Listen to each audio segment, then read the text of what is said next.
नाज़रीन, कुछ बड़े अहम स्टेटमेंट्स हैं, मैं आपके सामने रख देता हूं और ये बड़े ज़रूरी हैं। देखिए, SIFC के झंडे गाड़े जा रहे हैं मौजूदा वफाकी हुकूमत की जानिब से। वो बहुत दावा कर रहे हैं, क्लेम कर रहे हैं कि कमाल प्लेटफॉर्म है और हमने ये कर दिया वो कर दिया। नजम सेठी जो मौजूदा हुकूमत के बहुत करीब है, नवाज शरीफ साहब के दोस्तों में से, वो ये फरमा रहे हैं कि SIFC कामयाब क्यों ना हो सकी। हमें कहा गया था कि सऊदी अरब से और UAE से इतने इतने पैसे आ रहे हैं। हाइब्रिड निज़ाम में ये था कि इलेक्शन के बाद सियासी इस्तेहकाम आएगा, लेकिन वो नहीं आ सका, बल्कि अदम इस्तेहकाम बढ़ रहा है। इस वजह से माशी प्रोग्राम खतरे में पड़ गया है। IMF का एजेंडा था और उन्हें कहा गया था कि सियासी इस्तेहकाम आएगा। सियासी इस्तेहकाम लेकिन नहीं आया, और जब नहीं आएगा तो सरमायाकारी नहीं आएगी, फिर ग्रोथ नहीं होगी और बेरोजगारी बढ़ेगी और IMF मजीद सख्त होता चला जाएगा। नजम सेठी साहब भी नाकामी का ढिंढोरा पीट रहे हैं।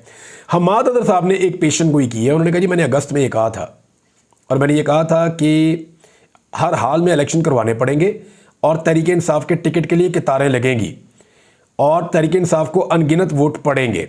ये तो हुआ है। वैसे उन्होंने कहा जी, अब नई पेशन गोई मैं कर रहा हूँ, ये हुकूमत गर्मियाँ नहीं निकाल पाएगी और शदीद मुल्क गिर एहतजाज के बाद फार्म 47 का टोला मुल्क से फरार के रास्ते ढूंढ रहा होगा।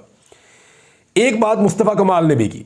मुस्तफ़ा कमाल ने कमाल का स्टेटमेंट दिया। उन्होंने कहा जी, मैं नवाज शरीफ की जगह होता तो सुबह का नाश्ता लेकर अडियाला जेल में इमरान खान के पास जाता और कहता, तुम मुझे माफ़ करो, मैं तुम्हें, और हम मिलकर किसी और को माफ़ करते हैं। किसी और का मतलब आप समझ रहे हैं ना, यानी मुस्तफ़ा कमाल साहब एक तरह की सिफारिश कर रहे हैं कि मियाँ नवाज शरीफ और इमरान खान हाथ मिलाएं और एस्टेब्लिशमेंट को भी माफ़ कर दें।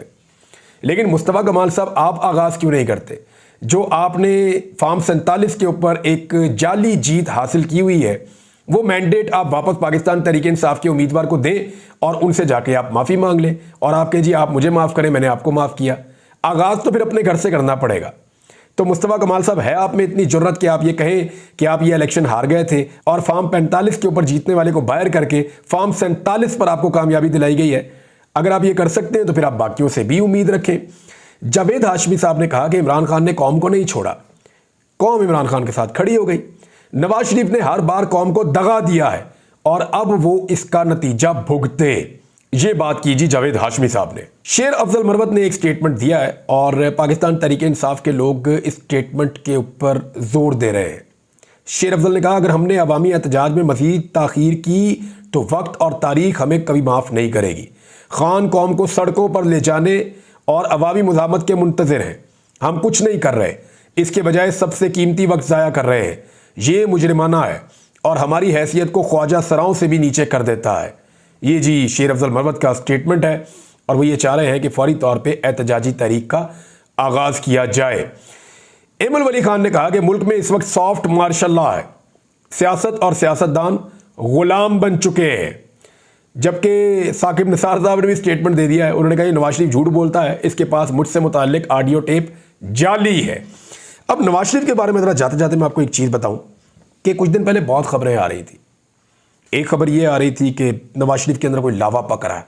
लावा, वो मज़ामती बयानिया जो है उसका अलम उठाने वाले हैं मियाँ नवाज शरीफ साहब।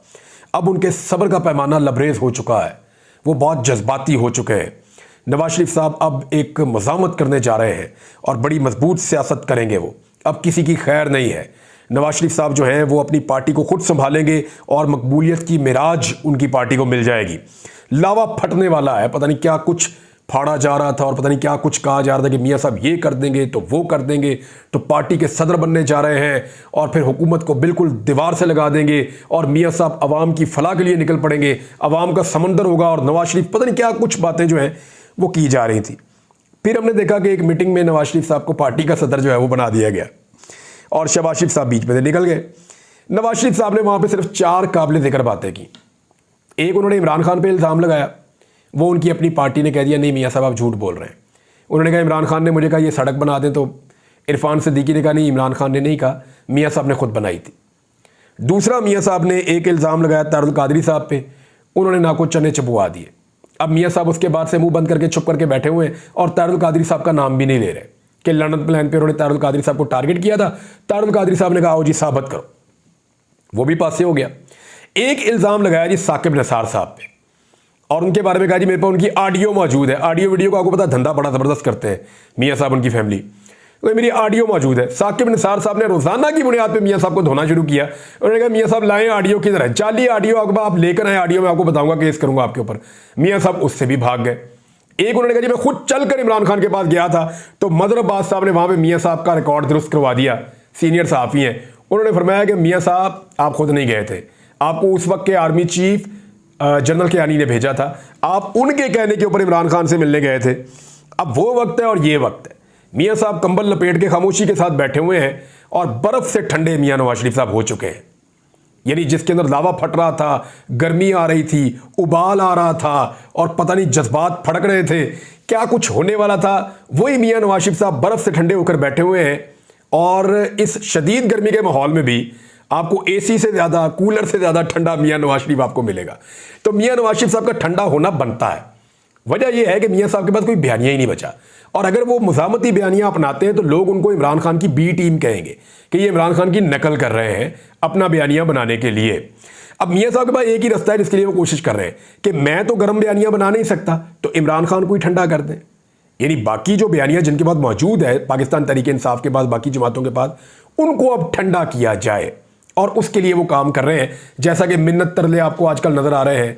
PMLN के लोग कह रहे हैं जी इमरान खान क्यों नहीं बैठते, क्यों नहीं बात करते, आए बैठे हमारे साथ बात करें, मियाँ नवाज शरीफ मिलने के लिए तैयार है। भाई मियाँ साहब आप तो मिलने के लिए तैयार है, क्या इमरान खान आपको मिलने के लिए तैयार है? और क्या इमरान खान को आप उसका मैंडेट वापस करेंगे? ये वो बड़ा सवाल है जो वो सबसे पहले आपसे पूछेगा कि मियाँ साहब पूरा पाकिस्तान जानता है आप इलेक्शन हारे हैं, मैंडेट छोड़ दीजिए, फिर इलेक्शन लड़ लेते हैं, आइए बैठ जाते हैं। लेकिन मियाँ साहब आपसे नहीं हो पाएगा, आपसे नहीं हो पाएगा।